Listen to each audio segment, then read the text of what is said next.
All righty. Thank you so very much for joining us and welcome in everybody. This is HR Answers HR Lunch Bunch, which we have been doing for years and years. My name is Deborah Jeffries. Joining you, I work as the Vice President of HR Answers. I am joined by, I always want to say Kalei, and it's not Kalei. It's hard, I know. It's Kalei. Kalei, and see, and it's got that nice Hawaiian feel, I think. But I don't know if that's actually even true. It Kalei. is. It's Hawaiian. Okay, there we go. Kalei McDonald, who's going to join us for a conversation around mental health. And clearly, we had a lot of interest in this topic, which tells me it's of interest to all of you, and for probably a variety of reasons.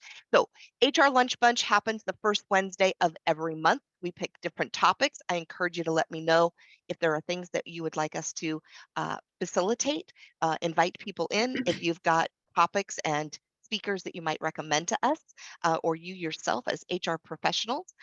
So first Wednesday of every month, 12 noon via Zoom.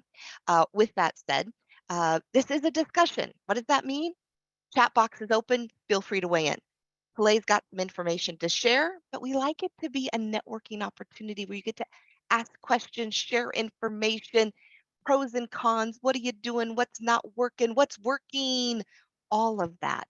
And we've got people from around this state and outside the state of Oregon, which is always encouraging. So, with that said, Kalei and I actually met because of another program that I did around this very topic with a group of HR professionals in a collaborative with another three organizations. And she said, maybe we should talk and learn a little bit more about each other. I'm fascinated from the HR perspective and what's going on in that space because I've kind of been internal working with an organization or two or three and being able to be on the receiving end of helping people who want to seek help around mental health. So, Kalei, welcome into HR Lunch Bunch. Glad you're here. Gonna turn it over to you. And what have you got for us today? Thank you. Thank you. I'm going to share my screen. So let's see. Sorry, guys, making sure everything's all situated. Perfect. Can everyone see my screen now? Thank you, Deborah. I will never forget the day that we actually met in person too, because it was a whirlwind of a day. I got my dog the very first day we met. We went to Postini's and we had a really good conversation, really with what we've gone through the last couple of years, as well as life in general. And that was quite a day. I didn't know I was getting a dog that morning. So, so I work for the Aliyah Health Group. Our motto is to heal, to teach, to empower, to amaze. So thank you all for joining. I'll start with an introduction of me. So when I was in high school, of course, you go through the topic of what do you want to do for the rest of your life? And it's really like, I have no idea where I'm even going to be in 5 years, 10, whatever it may be. I went to Oregon Tech down in Klamath Falls, in Oregon Institute of Technology.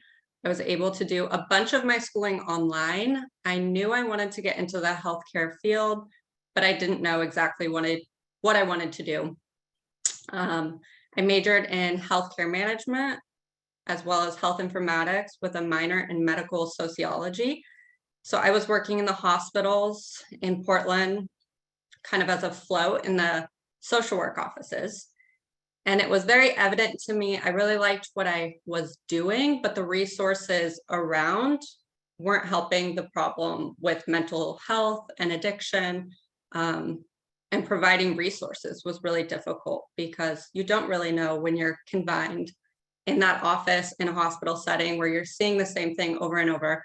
So I got connected with a behavioral health agency, specifically for mental health, addiction, co-occurring disorders, and I've really liked it. So that's how I got here. And this is kind of, I know everybody got the invite, but we're going to be discussing kind of what's going on with mental health today, how HR or managers can see warning signs, addressing those issues in the workplace, utilizing EAPs, different levels of care, and then any questions that come up along the way. So I'll start, but like Deborah said, I really want some conversating because this is a learning experience for me as well as you all, because we each have our own little part in the continuum. Something that I've struggled with working with individuals is how far has it gotten, et cetera, et cetera. So I'd love to know what it's like in the scheme of HR. Deborah and I have had quite a few conversations, but like she said, please conversate.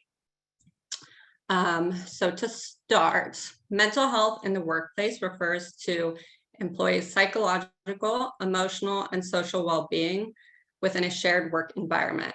Employees with sound mental health have respect for themselves, others, build positive relationships with coworkers.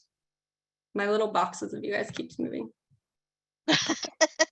People keep joining and then boxes move around. That's okay. I'm like hopping back and forth. These individuals will be able to cope with daily challenges and responsibilities involved in the workplace. The scale to define normal mental health as well as disorders can be quite complicated. Sometimes the answer really isn't clear, but often the distinction isn't obvious. For example, public speaking. Some people will say they have social anxiety, but really to define that is, does your social anxiety proceed longer than the event? Does it proceed after, before? Is it keeping you up at night, et cetera, et cetera? For me, my public speaking, I do it in small groups or with people I know. So larger groups or people I don't know, I'm not as confident, but that is a very short duration. So I wouldn't describe it as something that is constantly a problem for me, right?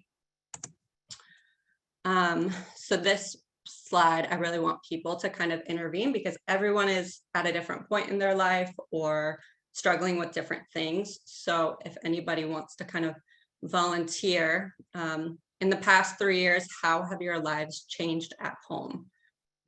Whether it be COVID, children, taking care of family members, financial stressors, not enjoying the isolation.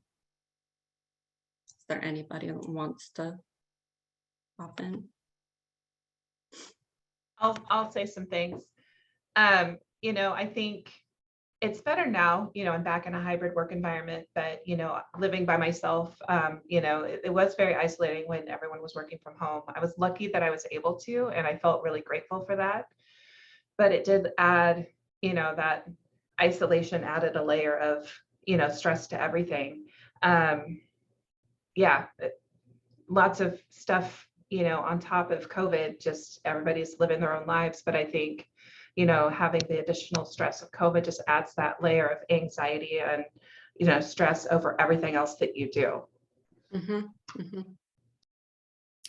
I'll chime in. So I have 2 young children at home, and they're 5 and 8 now. But at the beginning of COVID, they were both in full-time daycare. And luckily for me, my daycare stayed open. But it was, if there was a case at daycare shut down. And then it was, okay, crap, now what are we going to do? My backup plan is my parents, but again, they're older. And so it's like, we had an exposure, we're not having symptoms, but do we have, grandma and grandpa watch the kids so that my husband and I can continue to go to work? Because both of us were still going into the office every day. My husband works construction. And so he was going to work every day. I can work from home. It's just not as efficient for me when I have 2 little ones there. So that was definitely a challenge for me and for my family. Yeah, and I think coming from the standpoint of being that resource where individuals can come to figure out what's next, how can I get help when it just seems like life is starting to become too much. I myself was kind of on the opposite side, or kind of an in-between of what Lisa and Sarah were discussing. I don't have children, but my workload at the time was working in mental health during COVID. We were all very busy. But when schools were closed, daycares were closed, I was working on a team where a lot of individuals couldn't leave home, or they couldn't work regular business hours, or how can you present on a call, with screaming kids in the back, and then also being able to focus. I was talking to people where their stressors were more like mine. I was carrying so much workload of other people, and I didn't know those tasks. Some individuals were drinking at work, starting to abuse prescriptions that they had to keep going. There were so many different things, and those calls are kind of like, how did we get here? How did I make this decision? And I remember one individual specifically, she said, well, my job needs me, but I can't do this job. They know I'm drinking during the workday. I started drinking at home because I felt so alone. I started drinking at work, but I can't stop physically, but I also can't leave work to go get help. And to me, it was so sad to me because she was a very loyal employee, but it was making other employees feel uncomfortable. The recovery community can be pretty big. That can be very discouraging when someone is still going to work. And obviously there is a point where that's just not going to work anymore. And typically that's the point where I'm talking to working individuals that are struggling. So that kind of goes on to what everyone was talking about: working from home, online schooling, layoffs, insurance changes. When is school going to start again? When can I go back to work? When is this going to be normal? And all those uncertainties, I think, just really have affected stress levels. My screen doesn't want to go. So mental health in the workplace largely contributes to employees' engagement, retention, loyalty, productivity, satisfaction. Coming from the HR world, I know how difficult it is for you all to hire somebody, keep everyone accountable. So bringing awareness to mental health in the workplace, it can come from a lot of different things. I'm open to hearing what you guys are doing. But these are some statistics I just found online. 76% of workers believe their company could be doing more. 78% say the workforce, again, your guys' little pictures keep popping over as I'm reading it, has negatively affected their health, mental health. And then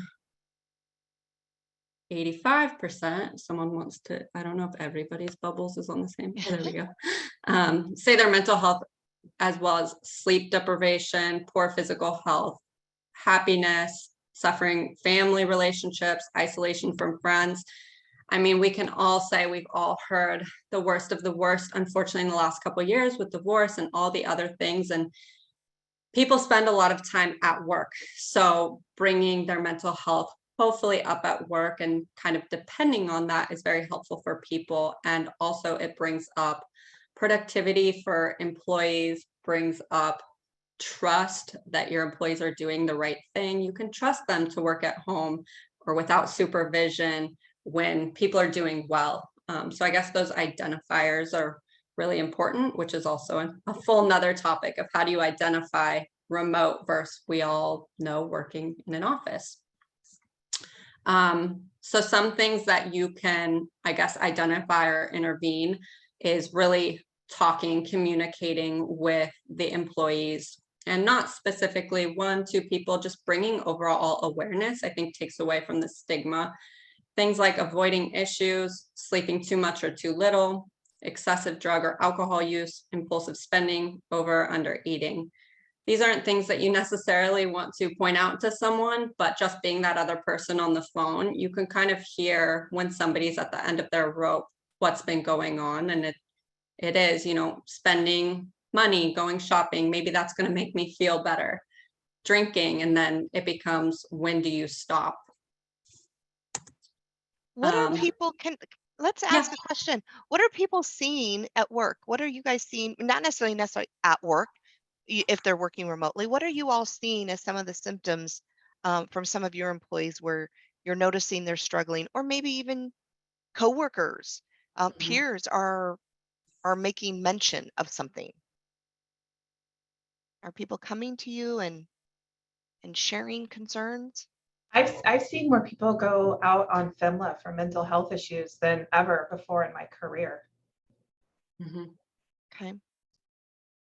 Amy's commenting that there seems to be a loss of the interest in the job or the body of work. Okay, which could lead to the absenteeism, the tardiness. It, Changing of behaviors while working or as far as communication. A lot Mhm. of organizations are commenting via email. I think the with how technology has changed, we all feel like we need to reply immediately. Before a bunch of people hopped on, I had emailed Deborah at like 8 o'clock last night and she replied immediately. And I do that too. Um, we both work from home on and off. We've talked about that. But what can be really hard is setting those boundaries, because at what point when you work from home, you're not leaving the office, shutting down, turning off the lights. It may be I'm able to help a family member out and go down the street to go pick up a nephew from school. So I take that hour of my day and I can add that on to the later parts. But having a brain like I do, I want to finish tasks. So last night I was working till 9 o'clock at night, and then I realized that's not good for me because it's not sustainable. It's not good for you. It's not good for the people around you. Um, some healthy coping mechanisms for these problems that you may be facing.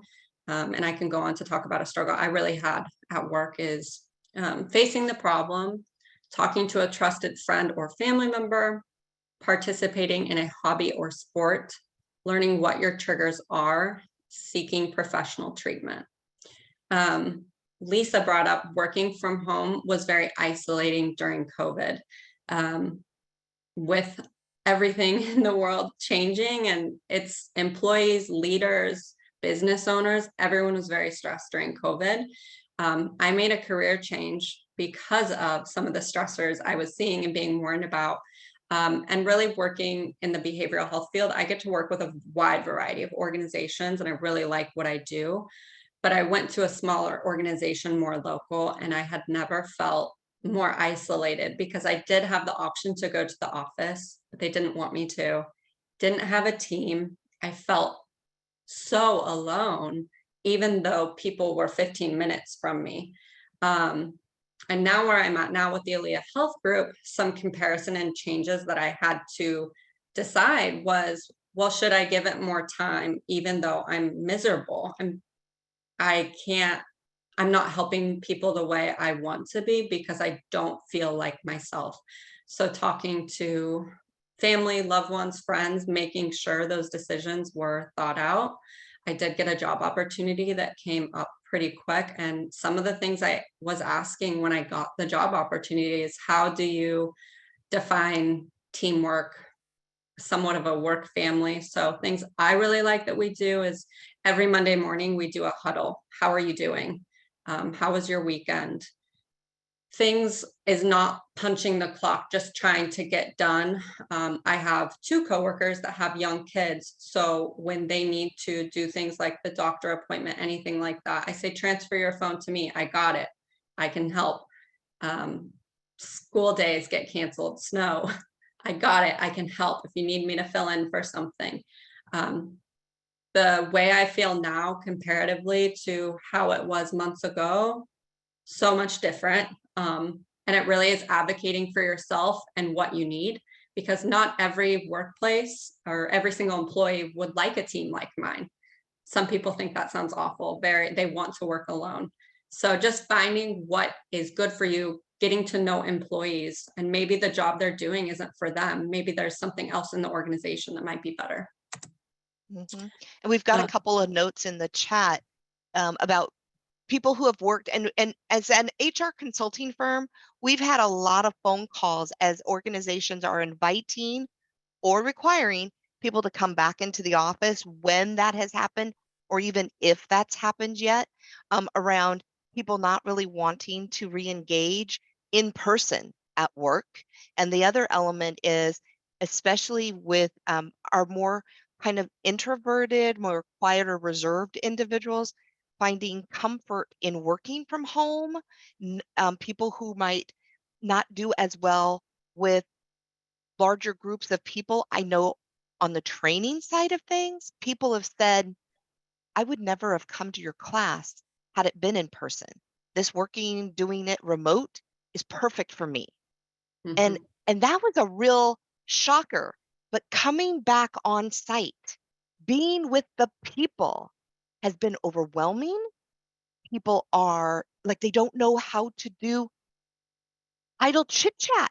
They don't know how to engage in like menial conversation. They are Mhm. really stuck. And it, for my perspective, it's very kind of, uh, I don't know, shocking is maybe a little too strong of a word. I'm very awestruck by how quickly we've kind of forgot some of our guidelines, rules, level of professionalism, how Mhm. quickly the discomfort kicked in of being gone, whether it was months or years, and all of a sudden we don't know how to engage. I'd be intrigued about how other people, or if you're encountering that in your workplaces, but then have you had conversations around that, or your managers and supervisors? How have you addressed that? Because I think that's a, if we're going to talk about mental health, there's like levels of that for people and their comfort or discomfort. And yeah, Lisa, how is that impacting our kids? Because we heard, I don't know about you, but I paid attention to news reports and whatnot about high schoolers going back to school. And some of them, no, it was not good being gone and coming back. Mhm. So, I'd like to thought, I'd like to touch on that a little bit if I could. please. Can you guys hear me? Yeah, Okay. absolutely. So I have 5 children. And when COVID shut down all the schools, I had to rearrange my house because my mother-in-law moved in with me at the same time because we had a flood in our area and she got flooded out of her location. Like she was lifted out on the back of an Apache helicopter. That's how she got out. Okay. So we had a lot of stressors. My husband was now working from home. I had to put all 5 of my children into one bedroom. My mother-in-law had her own room. My husband got kicked out of his office because I needed it to be the classroom so that I could have an area for my children to each engage with their teacher on that. And then my husband was out in in our RV doing his job out there. But the stressors, I noticed a positive about being home with my kids. They were more confident because they were receiving the same message all the time. You're good, you're worthy, you're a good, it's positive reinforcement. You can do this, it's not a big deal.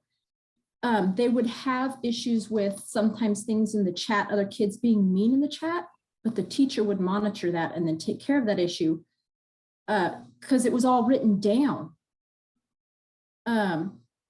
Going back to school, I watched their self-esteem drop again, and not because they didn't want, I have extrovert children, all of them, they're like their mother.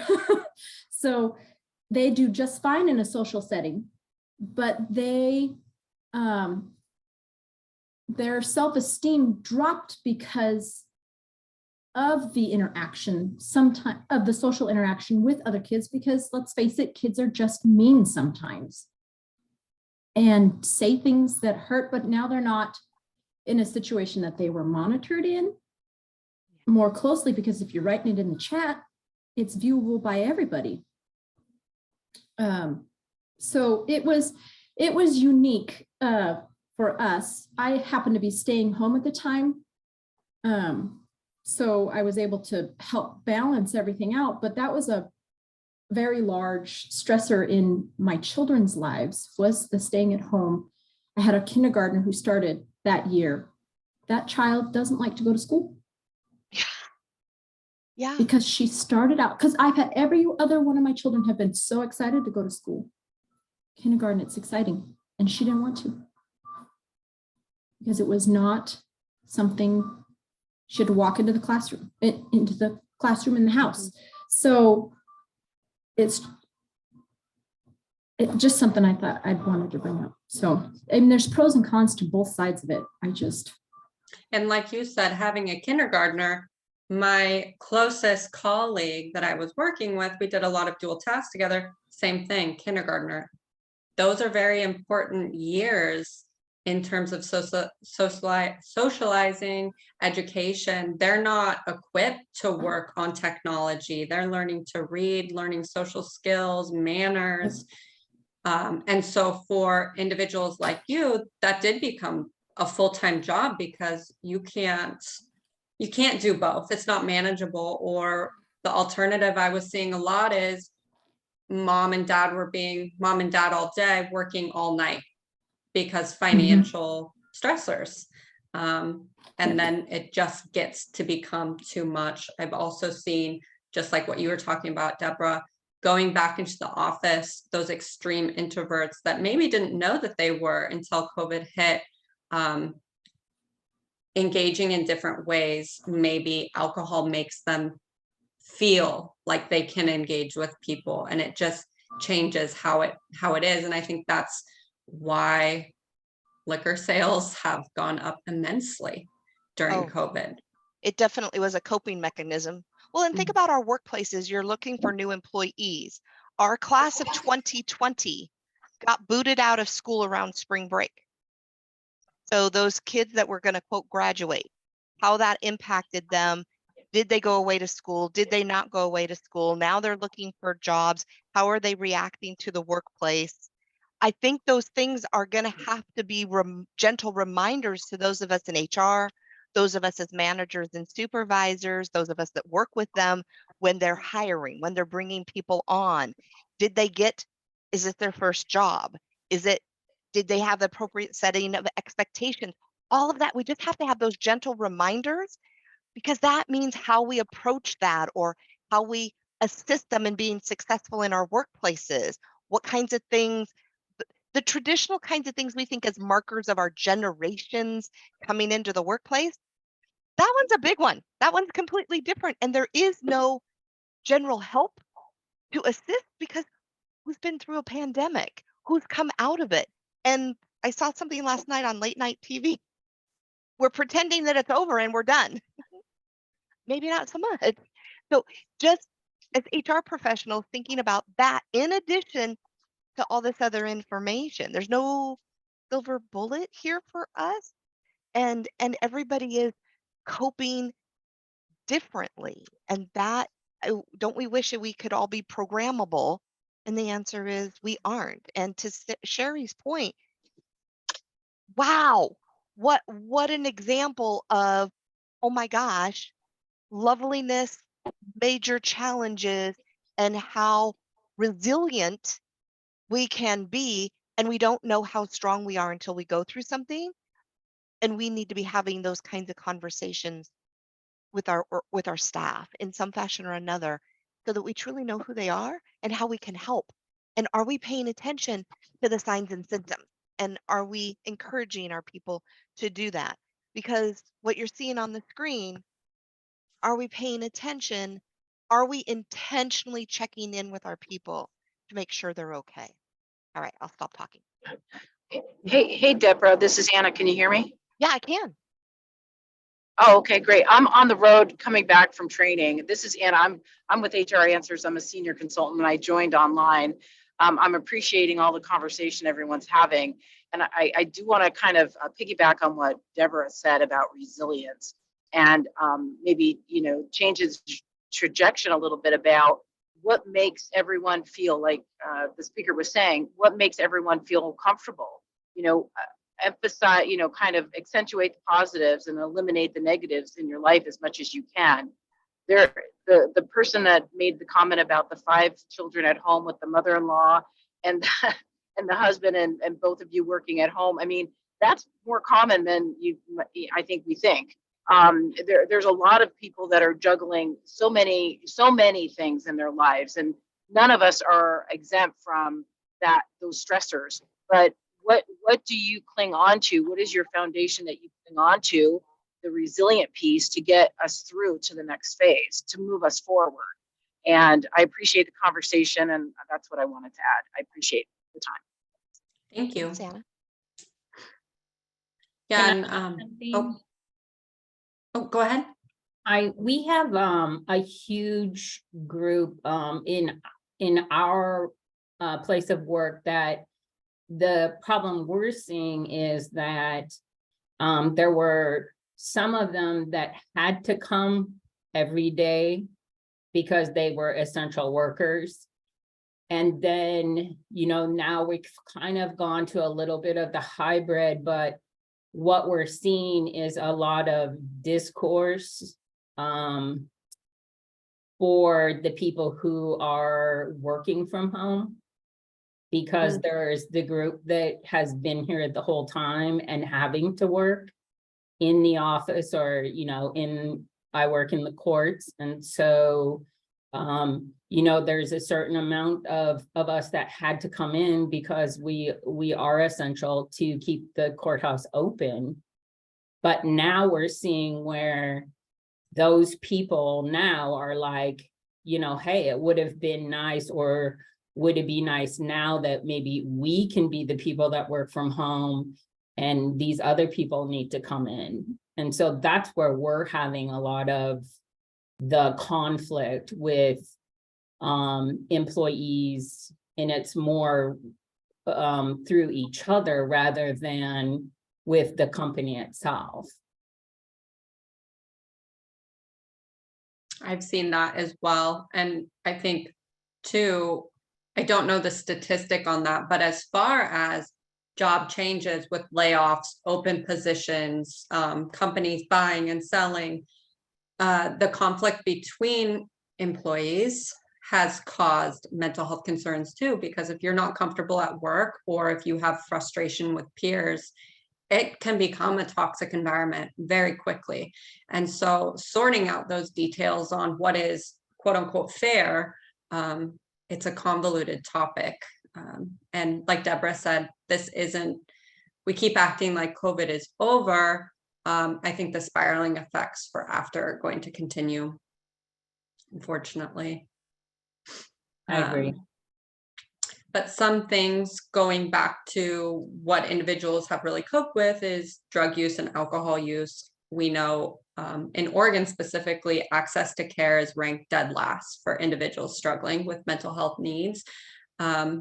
And once again, I don't think that's going to get better, because the clinicians, nurses, all hands on staff, there was no clinical hours during COVID. So we have a big gap in care where a lot of individuals, maybe they were going to school remotely.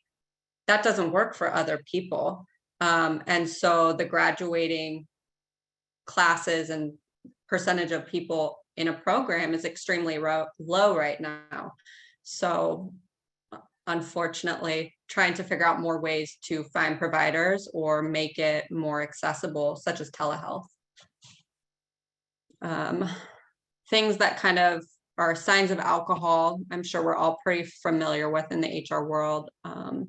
Loss of productivity, job performance, workplace accidents or injuries, high turnover rate, morale, theft, conflict between employees or supervisors, just things when you see an employee that's not typically they would behave or act.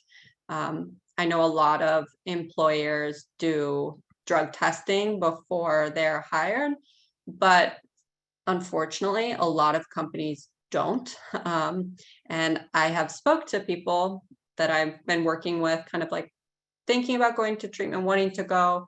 They seek out jobs where you don't have to do that UA, because you can kind of get by, and then I'm going to get better. Once I get some money, get to work, I'll get better then. But it's not so simple with addiction.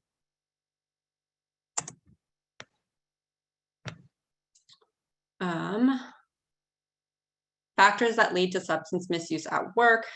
This is more general, but as everyone knows, like I've been talking about, this number has gone up exponentially during COVID. Physically demanding work, alcohol availability, such as the service industry.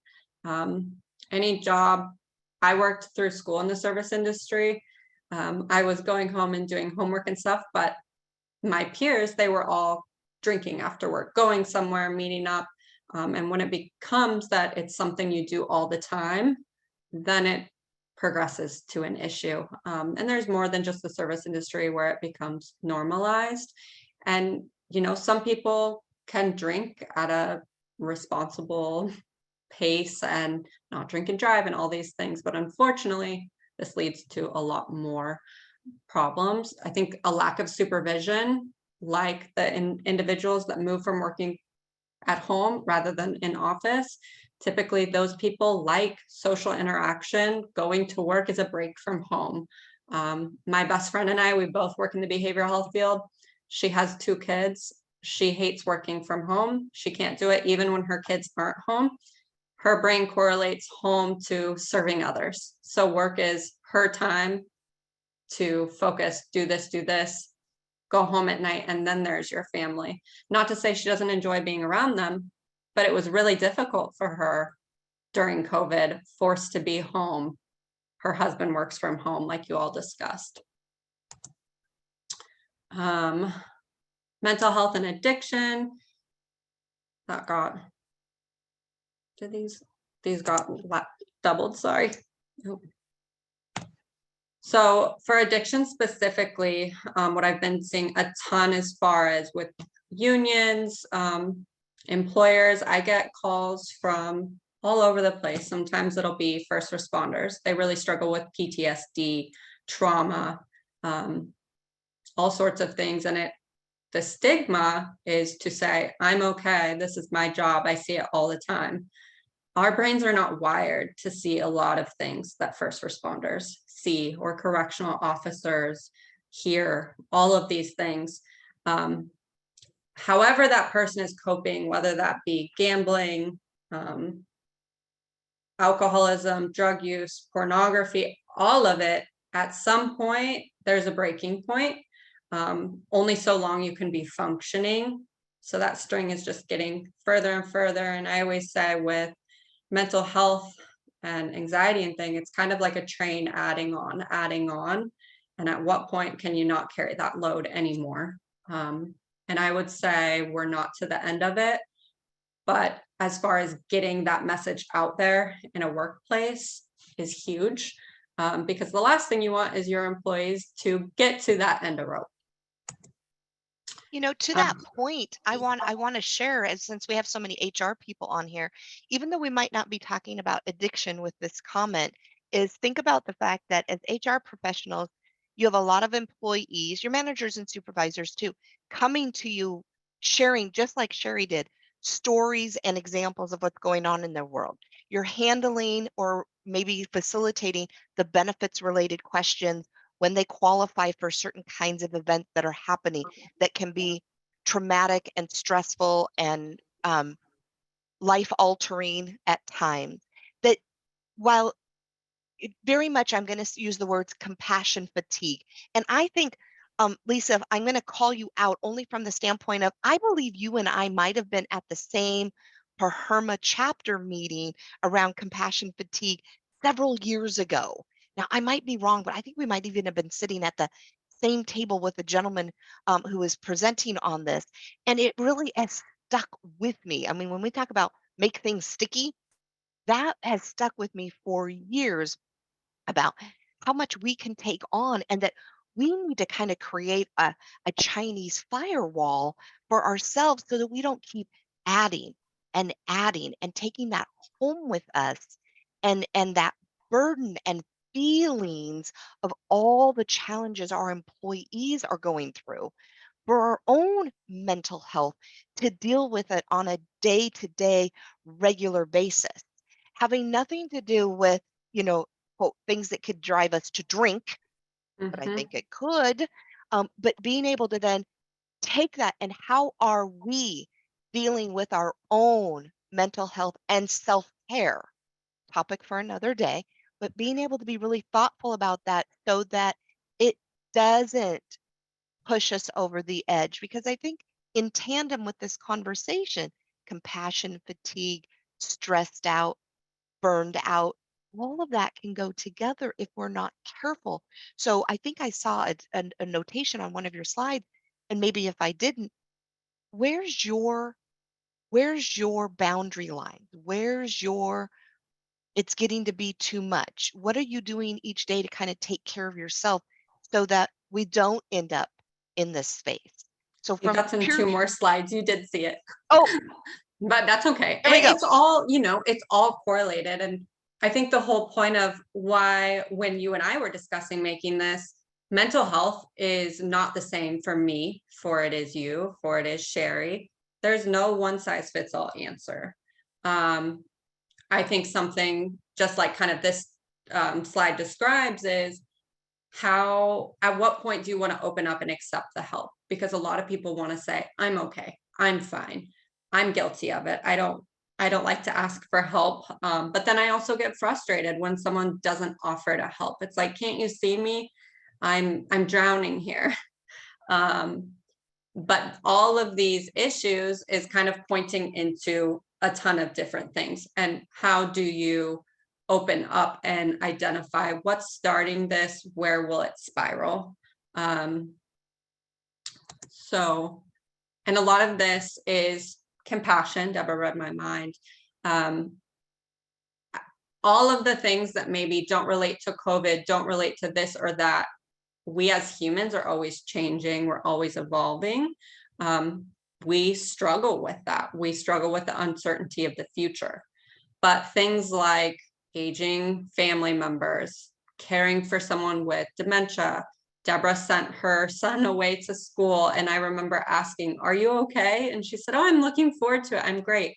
I know when I moved out, I lived 10 minutes from my parents, and my mom still leaves my room the exact same.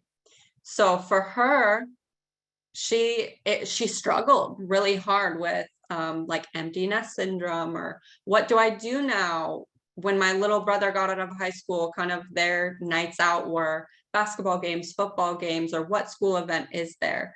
And she did struggle at work. She struggled at home. She struggled with her friendships because people are changing. So how can you support employees when you know there's a big life event? And I think I've heard that too, that employees didn't feel supported by their peers at work or management. So these are just different levels. Self-care, that one's the biggest one. Self-care is maintaining day-to-day mental health. And then it kind of goes up into the higher levels. I'll say these lower levels, as it shows, get utilized a lot more. But what has been with EAPs being used a lot more, those assessments that go through and everything like that, it's identified that unfortunately it is already to point here. If you can't stop what you're doing, if you can't rationalize how is it going to get better, those hours of help that you need are more than once or twice a month therapy sessions. So this is kind of a diagram of different types of help you can receive. Warning signs: 1 in 5 adults aren't seeking treatment when they would like to. I saw on the invite list there was a fire department, those different types of agencies. I'm really seeing that self-help, therapy, mental health identification, a lot of that is being implemented, which is great because police officers, firefighters, nurses, all of the frontline workers and everyone, it's just a different type of stress.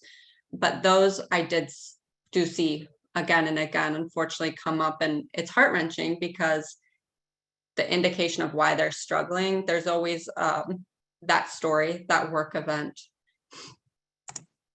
So some things to destigmatize the topic in the workplace, like I talked about with my employer, our Monday check-in, when I tell people, they're like, they'll say, isn't that so mundane? Like Monday morning, 9 a.m., you all get on, you talk about your weekend, you talk about how you're feeling. I always go away that call feeling better.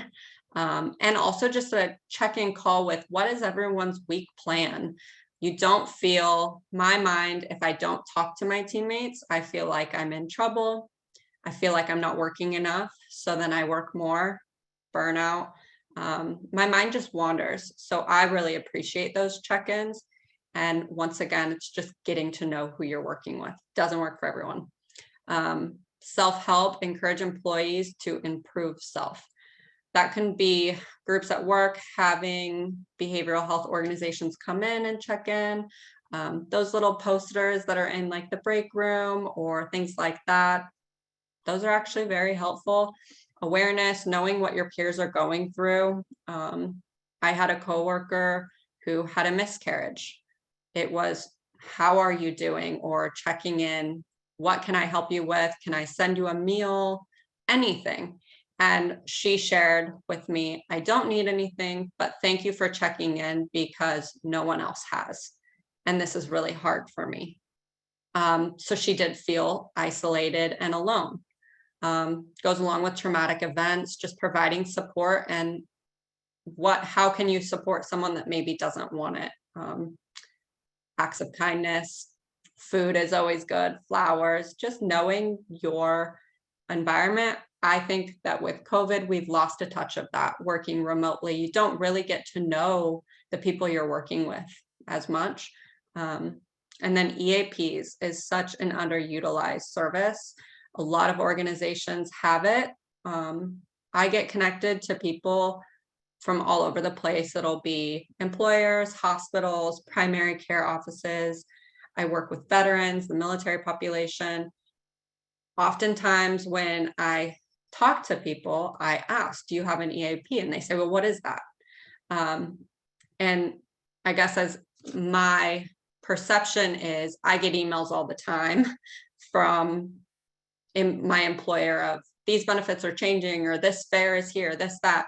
How do you bring awareness into getting it in front of them? And usually it is a free service that is provided, or a couple sessions, an assessment is free. If that was being utilized, I think that level of care would typically start a lot lower.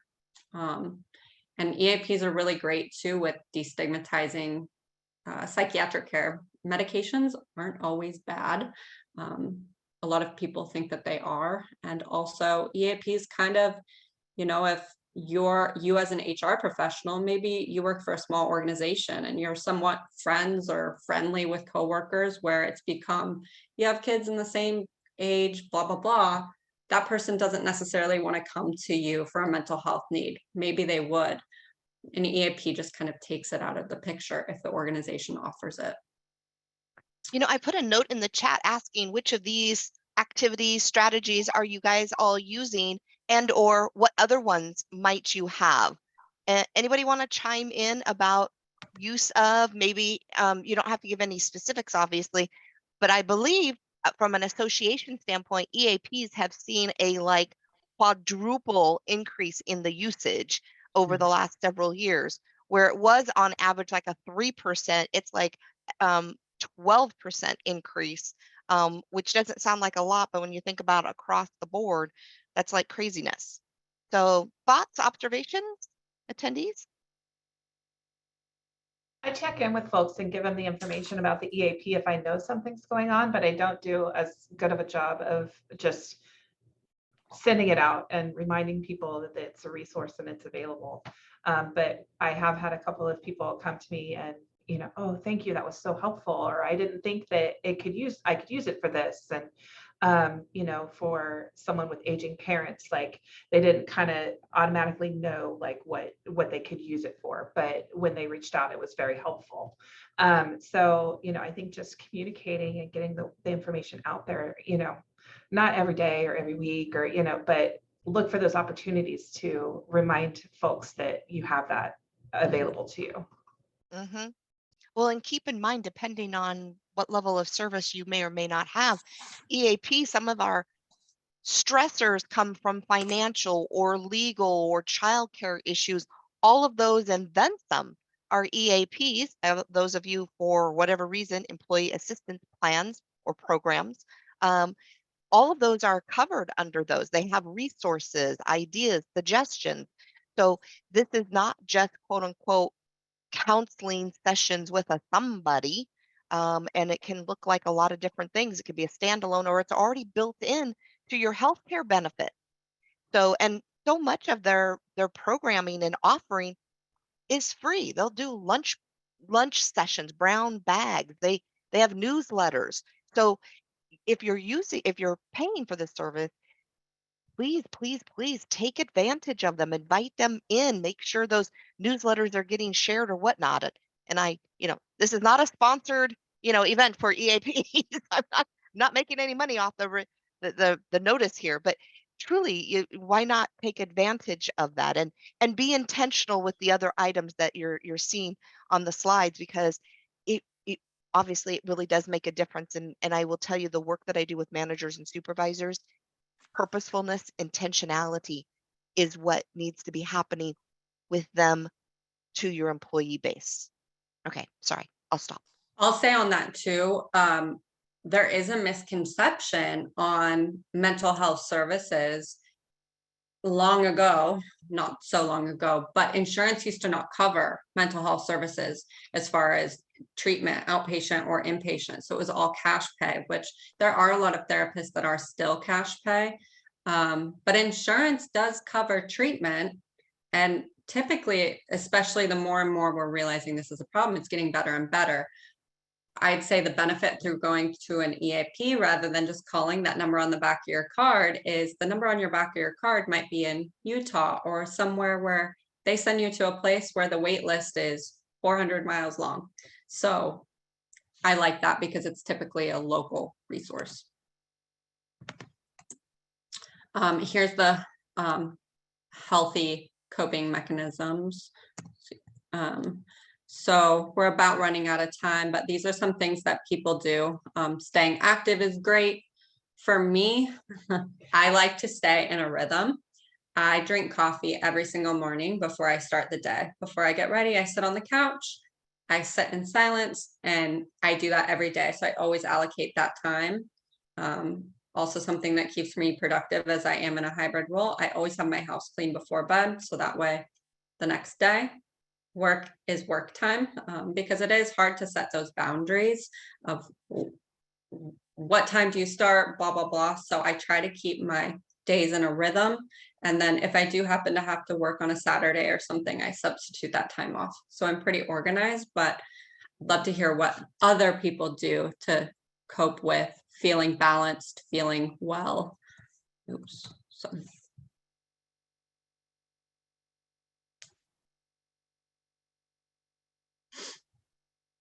Cindy's putting something in the chat that says, oh, go ahead. Oh, hi, this is Anna again. I really feel that habits that we create really make a big difference, like you were saying about, having a set schedule as far as your expectations, and then that leaves room for being able to be adjustable. And I think that's what kind of has put us in a kind of a mental health crisis in our society, is that unknown. So as much as you can have some sort of rhythm within your week, your day, your week, I find that to be really, really helpful. I as well primarily work from my home office. I'm coming back from a client, but and having my office door closed at the end of the day is a good help.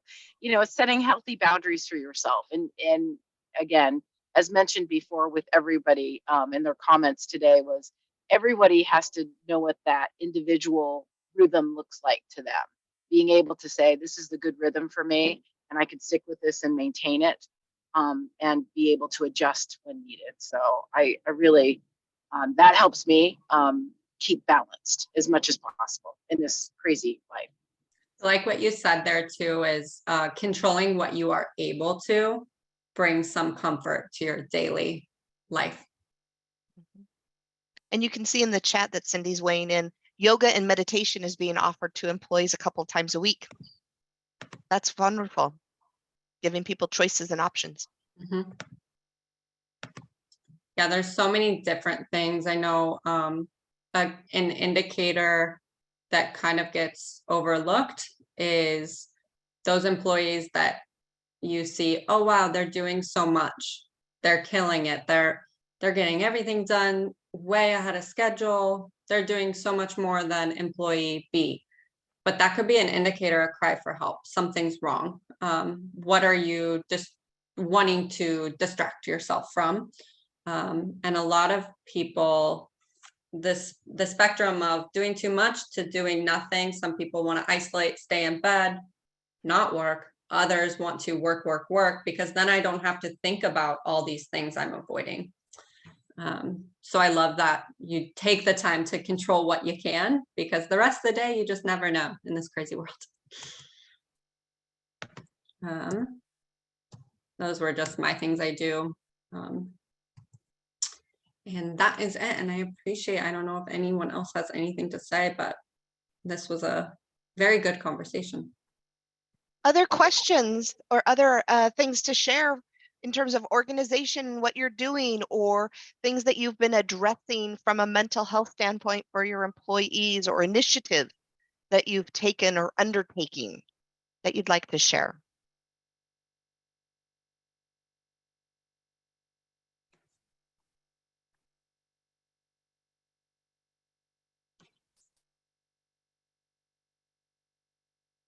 All right. Not. I'm not seeing anything in the chat.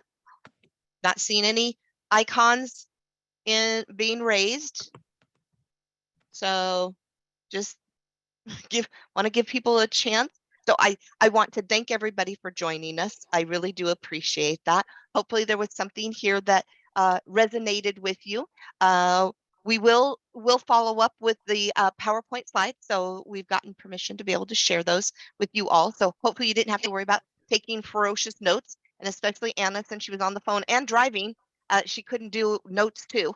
So we're keeping her safe in that regards. I also I do want to say thank you very much for leading our facilitated conversation today.